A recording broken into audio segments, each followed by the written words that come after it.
abençoe. Abra sua Bíblia comigo no Salmo 121.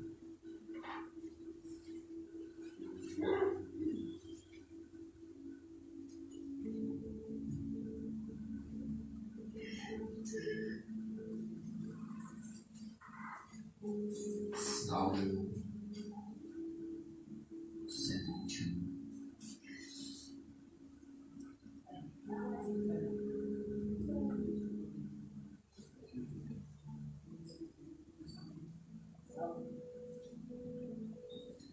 Enquanto vai sendo localizado, só para a gente relembrar o cenário que esse salmo está contido, faz parte da galeria das canções que eram entoadas pelos judeus a caminho de Jerusalém.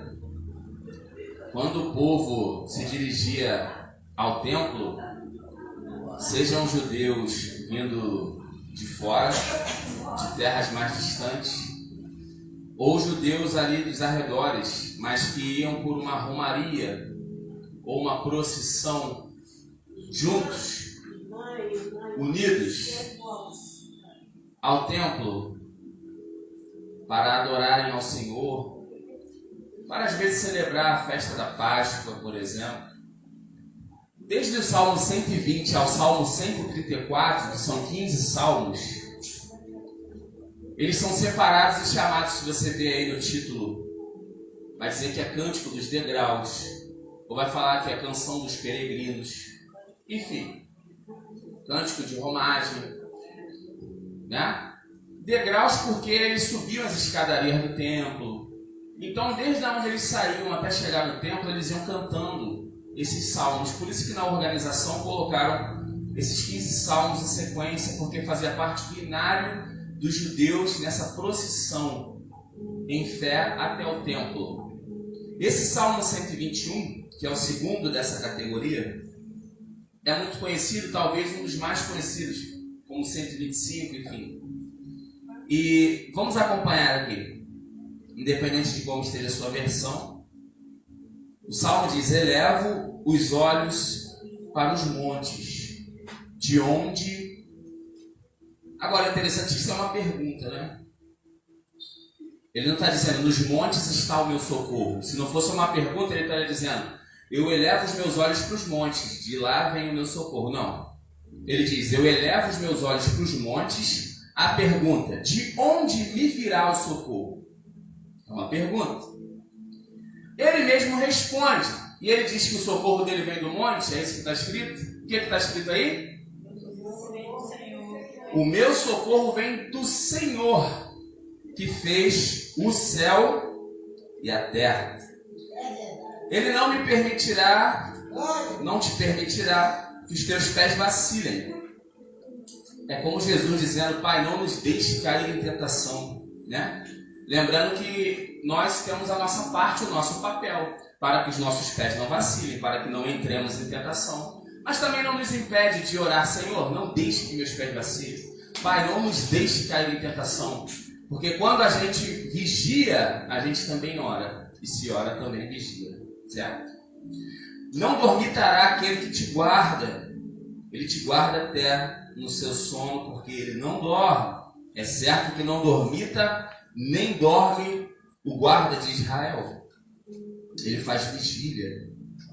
Ele está na torre do vigia. O Senhor é quem te guarda. O Senhor é a tua sombra, a tua direita. Interessante que a posição da destra, da direita, é uma linguagem muito antiga. A gente está vendo aqui, né? Salmo é um período muito anterior a Cristo. Já se tem essa posição de honra no lado direito. Inclusive se diz que Jesus está à destra do Pai. Mas aqui ele está dizendo que ele faz questão dele estar à sua direita. Deus ele sempre dá um jeito de nos mostrar que na nossa pequenez ele consegue ser tão Deus e humilde ao mesmo tempo, que ele está dizendo, não, quem vai estar à sua direita sou eu. É como se para ele fosse uma honra estar ao nosso lado, entende isso? A destra é um lugar de honra, onde Jesus está ao lado do Pai, mas ele está dizendo, o Senhor é a tua sombra à tua direita. Eu podia dizer, não, você que vai ficar à direita dele. Ele está dizendo, não, eu é que vou estar honrado em caminhar contigo na terra. Você consegue entender isso? Que não é para nos levar a uma posição de quem está achando que é alguma coisa e ao mesmo tempo ele fala, sim, você é. Ele nos traz um equilíbrio, nos mostrando, meu Deus, eu nada sou, mas Deus diz que é uma honra estar à minha direita, como assim? É só para tentar nos mostrar o valor que nós precisamos dar ao valor que Ele nos dá. Né? O Senhor é quem te guarda. O Senhor é a tua sombra à tua direita. E aí é óbvio que para ter sombra tem que ter luz. E se essa luz está sobre a nossa vida, vai gerar essa cobertura, essa sombra do nosso lado. De dia não te molestará o sol, nem de noite a lua. Veja, o sol ele castiga, mas quem está debaixo dessa sombra, quem é guardado por essa cobertura, o Salmo 91 vai dizer aquele que habita no esconderijo do Altíssimo, esse descansa à sombra do Onipotente. No Novo Testamento, Jesus dá exemplo da gente, né, se a nossa fé for como um grão de mostarda, a menor da semente das hortaliças, mas quando ela é lançada no solo fértil, quando ela é cuidada e ela morre para si mesma e começa a brotar de dentro dela a vida, ela se torna a maior das hortaliças, a ponto de deitar os seus ramos e gerar sombras para pássaros que vêm e fazem seus ninhos. Então o Senhor nos guarda com a sua sombra e nos capacita para que a gente se torne esse lugar de sombra para outros, para a vida, até para seres dos céus, seres que voam. Aí a gente se vê nessa pequenez, né, de quem se arrasta às vezes na terra, mas eu estou dizendo, se a raiz da fé se aprofundar em você, eu te faço ser sombra, até para quem aparentemente está sobre você. Você não precisa sair do chão para voar como os pássaros, porque os próprios pássaros fazem repouso em ti. Ele está dizendo, eu te faço voar aí, nessa condição. E muitas vezes é aos seus pés, geralmente, né? Numa vida de quem está sempre buscando quebrantamento, Deus ele faz a gente na nossa infinita pequenez, mas a grandeza dele na nossa vida, como quem diz, diminua eu para que o Senhor cresça em mim, assim como João. Ele faz com que nós viremos abrigo, até para criaturas que muitas vezes conseguem alcançar alturas maiores que as nossas. Deus ele faz certas coisas que só Ele pode fazer. E Ele quer nos proporcionar isso. O Senhor te guardará de todo mal. Guardará a tua alma. Então você pode descansar. Por que o seu coração, o mesmo que entra aqui e dá glória a Deus, está um pouco atemorizado? Porque o seu coração está turbado, se Jesus disse, não se turbe. Não entre em turbulência. Não deixe que essa situação, como se fosse um turbo, um poder a mais, um power mais elevado, que te chacoalha, que te faz estar nesse voo da fé mais tremendo, nas tempestades, nas nuvens carregadas. Não se turbe, não entre por esse tubo, por essa tubulação que te encana e que te faz estar aprisionado num balançar onde você não tem para onde ir e é jogado de um lado para o outro. Não se turbe, você está em mim, crê em Deus, crê no Pai, crê em mim. Na casa de meu Pai há muitas moradas. As turbulências, elas não são moradas, elas são temporalidades, elas são momentâneas. Elas não fazem parte de toda a viagem, ela acontece às vezes. Turbulência não é o seu estado permanente, ainda que ele possa existir, mas é um estado passageiro. Então não se turbe. E não deixe que nem no momento de turbulência o seu coração tenha medo, porque o Senhor te guardará de todo mal, guardará a tua alma, o Senhor guardará a tua saída e a tua entrada. Ele está dizendo, eu garanto a decolagem e também a aterrissagem. Eu te guardo em toda a viagem, desde quando eu te regenerei até te recaptar para mim e te trazer de novo da onde tu saíste, tu vieste de mim, tu foste feita em mim. Eu te coloquei aí, tu está um tempo aí, buscando viver para mim, mas um dia vai voltar para cá.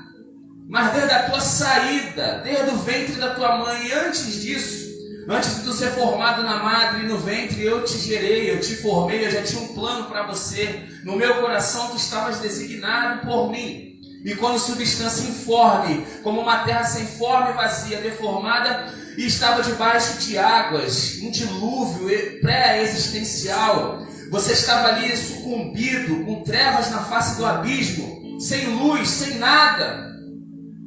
Mas a minha sombra já era maior que tudo que te assombrava. Desde sempre eu estive à tua direita e você não sabia. Desde sempre eu te guardei e você nem pensava, nem podia sonhar. E quando aqui chegaste e rompeste, vieste a luz, foi dado a luz por mim mesmo. Eu guardo a tua saída. É só por isso que eu e você estamos aqui ainda.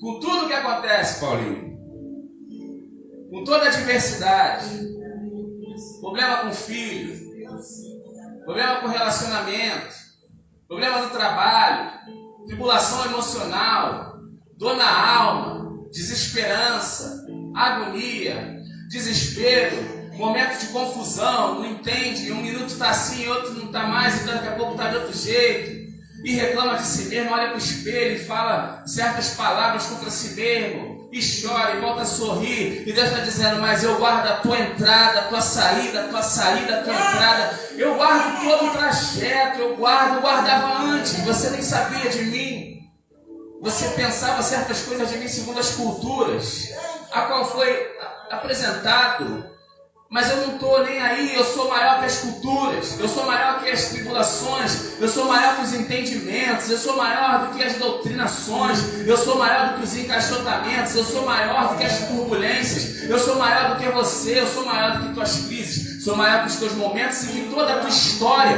Você veio de mim, eu te chamei para mim aí, você vai voltar para mim, e eu sou o Senhor que desde sempre não permitirá que em mim os teus pés vacilem. Eu não durmo, eu te guardo. É certo que eu te guardo, eu sou teu guarda, eu sou tua sombra à tua direita. Não tem calor suficiente para te molestar, e não tem peste perniciosa, não tem praga, assolação, mortandade que possa ser maior. Não tem período noturno, não tem nada. Eu guardo a tua alma, eu guardo a tua vida, eu guardo o teu coração, eu sou o teu amor, eu sou o teu Senhor. Guardarei a tua saída e a tua entrada, é desde agora e para sempre. Deus não tem intervalo em relação à tua vida, ainda que um dia que tu você passe totalmente desvirtuado ou com a cabeça em outro lugar. Deus, ainda quando você não pensa nele, ele pensa em você. Você é pensado pela palavra mesmo quando não pensa nela. E quando você confia e decide se entregar totalmente, você também nem pensa muito no que diz. Você é pensado pela palavra, a palavra que fala em você, não é nem você que diz a palavra. Deus está no controle dizendo, eu tomo conta de tudo. Se entregue a mim totalmente, 100%, o teu socorro não vem dos montes. Para a gente finalizar e o ministério de louvor começar. O salmista, ele está cantando isso quando ele compõe, eles vão cantar na saída para o templo. E chega em Jerusalém, olha para aquela cidade que é rodeada por montanhas, como diz o 125, assim como os montes estão à volta de Jerusalém, o Senhor está ao redor do seu povo também. Então eles estão olhando, eleva os meus olhos para os montes, de onde me virá o socorro? É óbvio que os montes também falam das tribulações que nos rodeiam, são maiores e indestrutíveis aos nossos olhos humanos. Jesus disse que se a fé for do tamanho daquele grão de mostarda que faz a gente crescer e gerar sombra para outras pessoas, virar maior das hortaliças, essa fé também ela faz montanhas se moverem e serem lançadas no mar.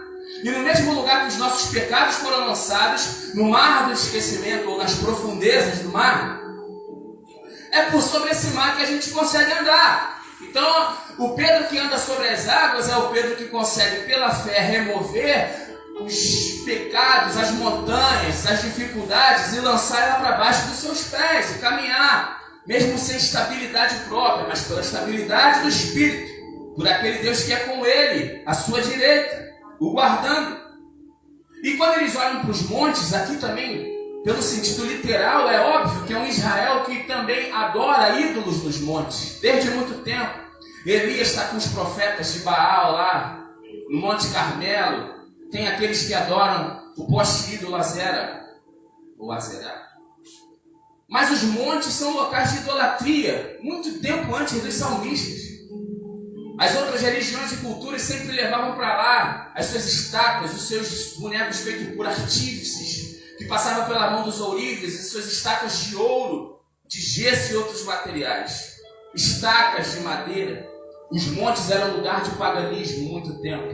Jerusalém, nesses dias aqui, até a própria Judá, Reino Sul, onde estava a ortodoxia, onde aparentemente se levava mais a sério a preservação da lei, ainda assim era um lugar rodeado por idolatria. Quando o salmista está caminhando com seus irmãos, indo em direção ao templo, que era a casa do Senhor, eles olham para aqueles montes.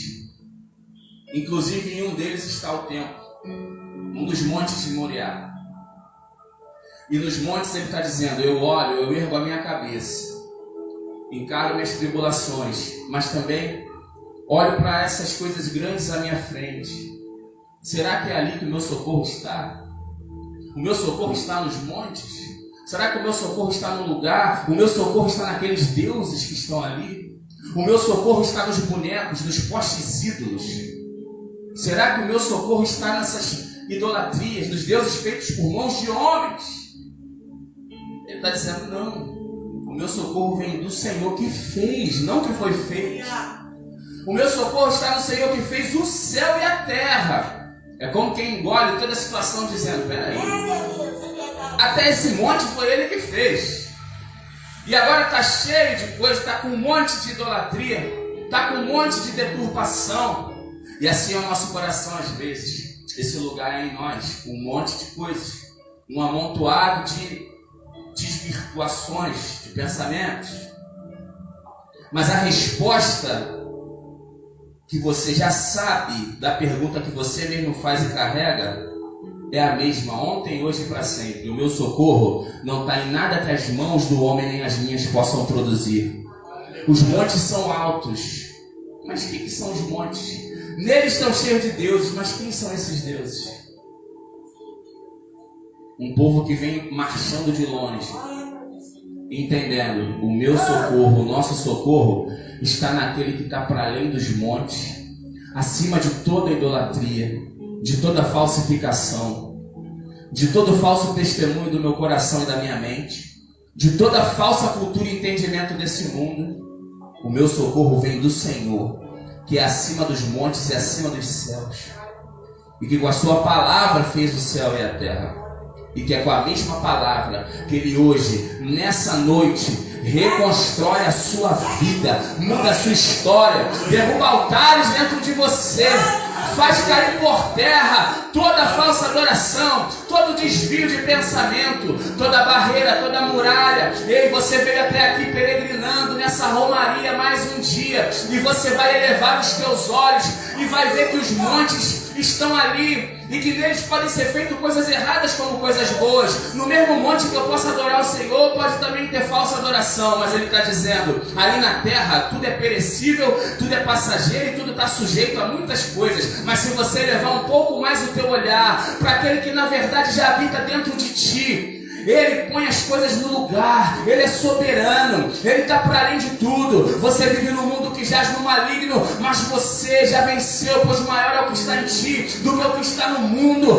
Não há monte maior do que dentro de você a presença do Senhor. Não há deuses que possam vencer aqueles que Deus levantou para serem seus filhos. Vós sois deuses, segundo a metáfora da palavra. Ele está dizendo: é o Senhor que continua sendo aquele que te guarda. Não foi em vão a tua romaria, não foi em vão a tua peregrinação. Para chegar aqui no caminho você já vem salmodiando, e chega aqui vai continuar louvando, adorando. E nessa noite a cura do Senhor para aqueles que possam estar cultuando conosco, seja aqui ou longe. O Senhor, ele cura por meio da palavra, ele transforma em meia adoração. Ele não dorme, ele não cochila, ele não vacila, e não te molestará o sol, e nem a lua, nem o dia, nem a noite. A tua alma está guardada, porque quem te guarda é maior do que os montes, maior do que os ídolos, maior do que os céus, maior do que a terra, maior do que o teu momento e maior do que você. A tua história começou nele, passa por ele, vive-se nele e conclui-se-á nele, porque para sempre será nele todas as coisas. É nesse Espírito que é vitória chega, que a transformação vem, que a reviravolta do Senhor acontece nessa noite. É a noite da revolução dos adoradores encontrarem no Senhor a vitória que Ele preparou para aqueles que marcham em direção à sua casa. É nesse espírito que você vai testificar que o teu socorro já chegou e que não é dos montes que vem, mas daquele que fez os montes, fez os céus e a terra. Então você adore a Ele, exalte a Ele, glorifique a Ele, engrandeça a Ele na sua vida e agradeça porque Ele é o teu Deus. Antes de chamar o ministério de louvor, eu quero te convidar a ficar de pé por 1 minuto. Com a mão no teu coração, feche teus olhos, enquanto o ministério vem vindo. No espírito da palavra, adore ao Senhor. Entregue ao Senhor tua vida. Hoje não é um dia comum, porque nenhum dia pode ser comum. Nenhuma noite como essa pode ser comum.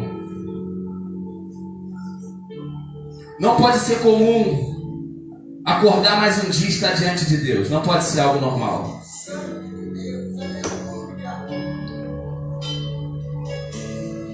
Não pode ser natural servir a esse Deus que fez todas as coisas, que pode todas as coisas. Não pode se tornar algo que a gente considera já como rotineiro. Pelo amor de Deus, esse é o dia que o Senhor fez. Esse é o dia de amá-lo com toda a força, de adorar como você nunca conseguiu. E eu não estou falando de grito ou não, de choro ou não. Eu estou falando de buscar um lugar em você a qual você nunca chegou. Profundidade de Deus em você como você nunca experimentou.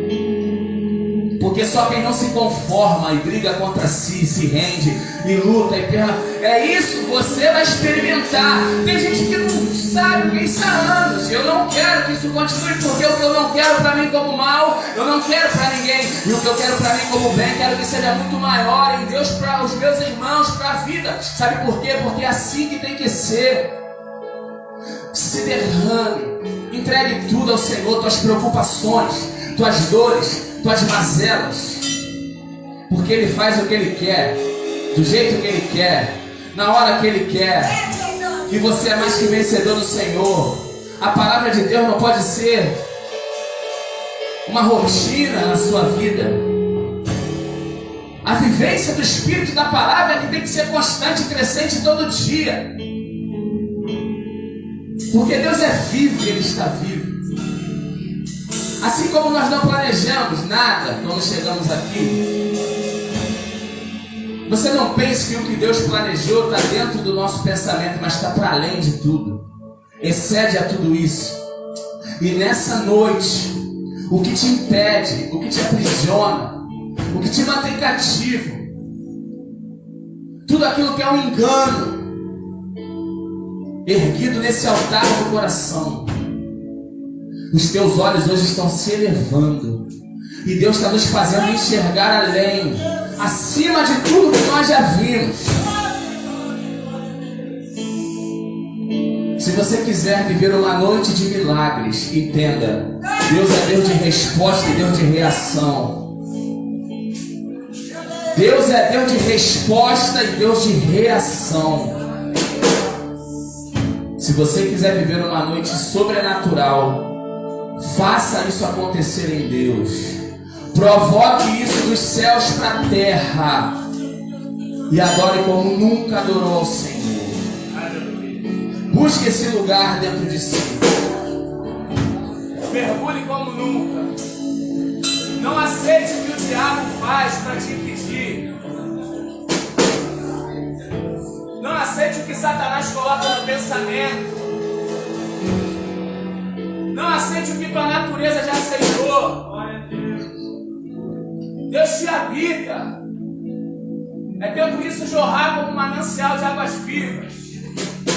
Não podemos continuar profetizando algo com a boca e não vendo com os olhos. Temos que trazer à existência as coisas que em Deus já existem. Porque Ele quer fazer muito mais do que pedimos e pensamos.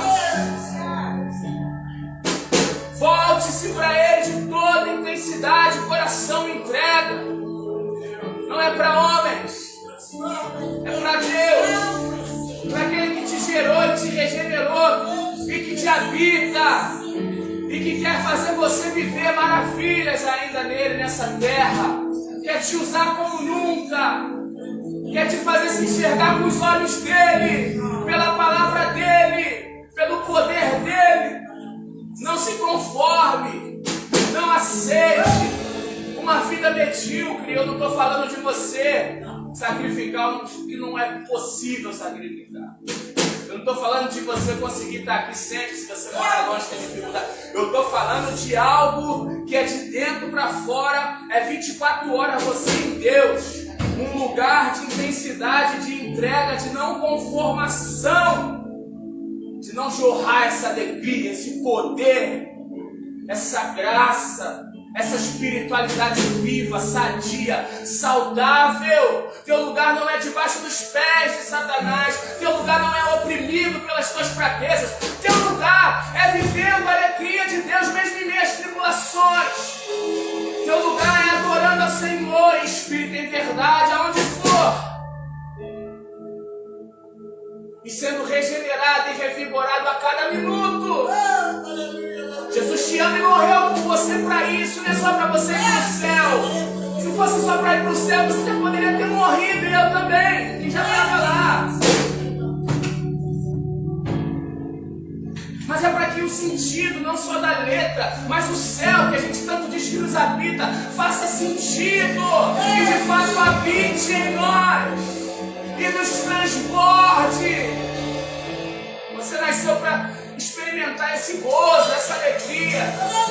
Não se acostume com o tabernáculo, com a religião, com a liturgia, com o templo, com o horário marcado. Você nasceu para ser a palavra